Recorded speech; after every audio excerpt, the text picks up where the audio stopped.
Hi hello నమస్తే. నేను Krishnanjaneyulu. IPS అధికారి సునీల్ కుమార్ చుట్టూ ఉచ్చు బిగుసుకుంటుంది. మాజీ ఎంపీ, ప్రస్తుత ఉండి ఎమ్మెల్యే, శాసనసభ డిప్యూటీ స్పీకర్ రఘురామకృష్ణరాజును వైఎస్ఆర్ కాంగ్రెస్ పార్టీ అధికారంలో ఉన్నప్పుడు సిఐడి కస్టడీలో ఆయన్ని టార్చర్ చేసినటువంటి సంబంధించినటువంటి కేసు ఇప్పుడు పునర్విచారణ జరుగుతోంది. ఈ కేసులో A1 నిందితుడుగా ఉన్నటువంటి పివి సునీల్ కుమార్ను సిసిఎస్ పోలీసులు విచారణకు పిలిచారు. డిసెంబరు 4వ తేదీన ఆయన విచారణకు హాజరు కావాలని ఇప్పటికే నోటీసులు జారీ చేశారు. వాట్సాప్ ద్వారా ఆయనకు సమాచారం పంపించారు. ఆయనకు ఫిజికల్గా కూడా నోటీసులు అందజేసేటువంటి ప్రయత్నం చేస్తున్నారు. ఈ కేసుకు సంబంధించినటువంటి పూర్వపరాలు ఇవన్నీ కూడా అందరికీ తెలిసినటువంటి విషయాలే. వైసీపీ అధికారంలో ఉన్నప్పుడు 2021లో హైదరాబాదులో తన నివాసంలో జన్మదిన కార్యక్రమాల్లో ఉన్నప్పుడు, ఆయన జన్మదినోత్సవం జరుపుకునేటువంటి సమయంలో అనేక మంది ఆహ్వానితుల్ని తన ఇంటికి పిలుచుకున్నటువంటి సమయంలో సిఐడి పోలీసులు హైదరాబాదుకు వెళ్ళి మరీ ఆయన మీద ఉన్నటువంటి కేసులకు సంబంధించినటువంటి వ్యవహారంలో ఆయన ఏదో కొన్ని మతాల మధ్య చిచ్చురేపాడని, రాజద్రోహానికి పాల్పడ్డాడని ఆయన మీద అప్పుడు కేసు నమోదు చేసి అరెస్ట్ చేసి తీసుకొచ్చినటువంటి విషయం తెలిసిందే.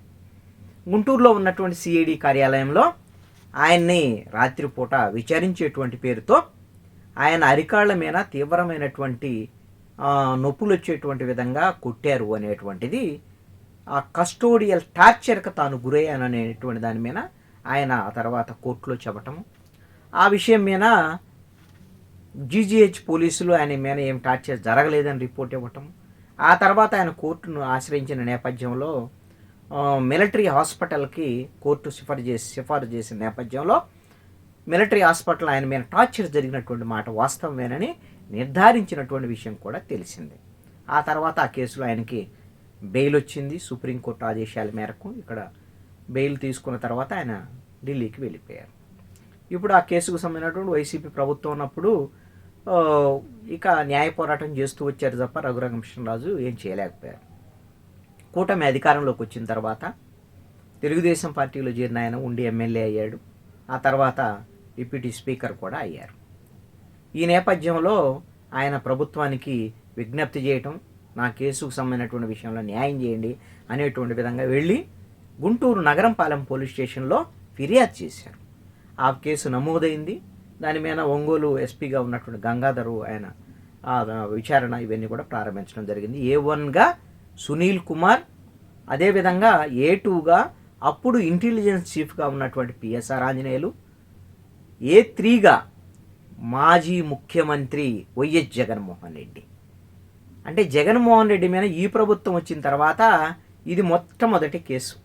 ఇంకా అవినీతికి సంబంధించినటువంటి వ్యవహారాలు అవి అంటున్నారు కానీ కేసులు ఏమి నమోదు అవ్వాల. ఆయన A3గా ఉన్నారు. A4గా అప్పుడు సిఐడి అడిషనల్ ఎస్పీగా పనిచేసి ఇప్పుడు రిటైర్ అయ్యారు విజయపాల్ కూడా ఆ కేసులో నిందితుడిగా ఉన్నాడు. ఆయన విచారించటం, ఆయన్ని అరెస్ట్ చేయటం, ఆయన తర్వాత బెయిల్ మీద రిలీజ్ అవ్వటం ఇవన్నీ కూడా జరిగాయి. A5గా ప్రభావతి జీజీహెచ్ సూపరింటెండెంట్గా పనిచేశారు. ఈవిడ గుంటూరు జీజీహెచ్గా సూపరింటెండెంట్గా పనిచేసినటువంటి సమయంలో ఆవిడ ఒక రిపోర్ట్ ఇచ్చారు. ఈ రఘురామకృష్ణరాజు మీద ఏమైనా కొట్టిన గాయాలు కావు ఇవి అని ఏమో రిపోర్ట్ ఇచ్చారు.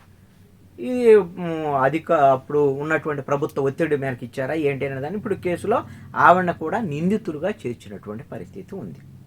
వీళ్ళందరి విచారణలు జరుగుతూ ఉన్నాయి. సునీల్ కుమార్కు మొట్టమొదటిసారి ఈ కేసులో నోటీసులు ఇచ్చారు. మరి 4వ తారీఖు ఆయన విచారణకు హాజరవుతారా లేదా అనేది చూడాలి. ఆల్రెడీ పిఎస్ఆర్ ఆంజనేయులు ముంబై నటి కేసులో అరెస్ట్ అయ్యాడు. ఈ కేసుకు సంబంధించినటువంటి దాంట్లో కూడా ఆయన్ని పీటీ వారెంట్ మీద ప్రొడ్యూస్ చేయడం, అన్ని కేసుల్లో పిఎస్ఆర్ ఆంజనేయులకి బెయిల్ వచ్చింది. ఆయన బెయిల్ వచ్చి ఇప్పుడు బయటే ఉన్నారు.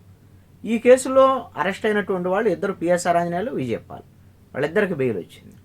ఇప్పుడు సునీల్ కుమార్ని విచారణకు పిలిచి మరి 1-2 దఫాలు విచారించేదానికి అవకాశం ఉండొచ్చు. విచారణతోనే ఆగుతుందా, అరెస్ట్ కూడా చేస్తారా అనేటువంటి దాని మీద ఖచ్చితంగా అరెస్టు జరిగేదానికి అవకాశం ఉంది. ఎందుకోసం అంటే రఘురామకృష్ణరాజు ప్రభుత్వం మీద కొంత ఒత్తిడి చేస్తూ వస్తున్నారు. వైసీపీ ఉన్నప్పుడు వాళ్ళ ఇష్టారాజ్యంగా చట్ట వ్యతిరేకంగా అప్రజాస్వామికంగా ఎంపీగా ఉన్న తన మీదే కస్టోడియల్ టార్చర్ చేసినటువంటి పరిస్థితి ఉంటే, మన ప్రభుత్వం వచ్చిన తర్వాత కూడా న్యాయం జరగనటువంటి పరిస్థితి ఉంటే, ఇక సామాన్యులకి ఏం న్యాయం జరిగిద్ది అనేటువంటి దాని మీద ఒక చర్చ జరుగుద్ది దీని మీద. అందుకోసమని ఖచ్చితంగా దీని మీద చర్యలు తీసుకోవాలి అనేటువంటి దాని మీద ఒత్తిడి తీసుకొస్తూ వచ్చారు. ఈ నేపథ్యంలో ఎట్టకేలకు సంవత్సరంన్నర తర్వాత సునీల్ కుమార్కి ఇప్పుడు విచారణ కోసం నోటీసులు జారీ చేశారు. బహుశా 1-2 సార్లు విచారణ తర్వాత ఆయన దగ్గర నుంచి వచ్చేటువంటి సమాచారం లేకపోతే వీళ్ళ దగ్గర ఉన్నటువంటి సమాచారం ఆధారంగా అరెస్ట్ చేసేదానికి అవకాశాలు ఉండొచ్చు ఖచ్చితంగా. మరి ఈ కేసులో నిందితుడిగా ఉన్నటువంటి జగన్మోహన్ రెడ్డిని అరెస్ట్ చేస్తారా లేదా అనేటువంటిది చూడాలి. ఎందుకంటే జగన్మోహన్ రెడ్డి కూడా నిందితుడు, ఏదైనా ముఖ్యమంత్రిగా ఉన్నాడు. ఆయన ఆదేశాల మేరకే ఈయన కొట్టేటప్పుడు కూడా వీడియోలు వేసి మరి చూపించారు జగన్మోహన్ రెడ్డి. కానీ ఎప్పుడు చాలా సందర్భాల్లో చెప్పాడు రఘురామకృష్ణరాజు. కాబట్టి జగన్మోహన్ రెడ్డిని బహుశా ఈ కేసులో విచారిస్తారో లేదో చెప్పలేం. కానీ ఇంకా మద్యం కేసు, మైన్స్కు సంబంధించినటువంటి కేసు, భూముల కుంభకోణం, ఇసుక కుంభకోణం, ఇలాంటి అనేకమైన కుంభకోణాలకు సంబంధించినటువంటి దాంట్లో జగన్మోహన్ రెడ్డి పాత్రకు సంబంధించినటువంటి అంశాల మీద ఇప్పటికే ఆరోపణలు ఉన్నాయి. కాబట్టి కుంభకోణాలకు సంబంధించినటువంటి కేసుల్లో అరెస్ట్ చేసి 1 by 1 మిగతా కేసులన్నింటిలో కూడా దానికి చేసేదానికి అవకాశాలు ఉండొచ్చు అనేటువంటిది. ఇప్పటికైతే కేంద్ర ప్రభుత్వం నుంచి జగన్మోహన్ రెడ్డి కొంత సపోర్ట్ ఉంది. నరేంద్ర మోడీ, అదేవిధంగా అమిత్ షా అండదండలు ఉన్నాయి. అందుకనే జగన్మోహన్ రెడ్డిని కూటమి ప్రభుత్వం అరెస్ట్ చేయలేకపోతుంది అనేటువంటి చర్చ క్యాడర్లో, తెలుగుదేశం క్యాడర్లో తీవ్రమైన అసంతృప్తి కూడా కొంత ఉన్నటువంటి పరిస్థితులు కూడా ఉన్నాయి. అయితే అనివార్యంగా 5 ఏళ్ల పాటు వైఎస్ఆర్ కాంగ్రెస్ పార్టీ ప్రభుత్వంలో జరిగిన కుంభకోణాల మీద తెలుగుదేశం, జనసేన, బీజేపీ మాట్లాడి ఇప్పుడు అరెస్ట్ చేయలేనటువంటి పరిస్థితి జగన్మోహన్ రెడ్డి వైపు నుంచి కనుక ఉంటే, జగన్మోహన్ రెడ్డిని అరెస్ట్ చేయలేకపోతే అది కూటమికి రాజకీయంగా కూడా నష్టం జరిగేటువంటి అవకాశాలు ఉండొచ్చు అనేటువంటిది చర్చ కూడా ఉంది. బహుశా ఈ కేసుకు అయితే సునీల్ కుమార్కి సంబంధించినటువంటి అరెస్టు విషయంలో పోలీస్ శాఖ మరి దృష్టి సారించినట్టుగా కనబడుతోంది. ఏం జరుగుతుందో చూద్దాం.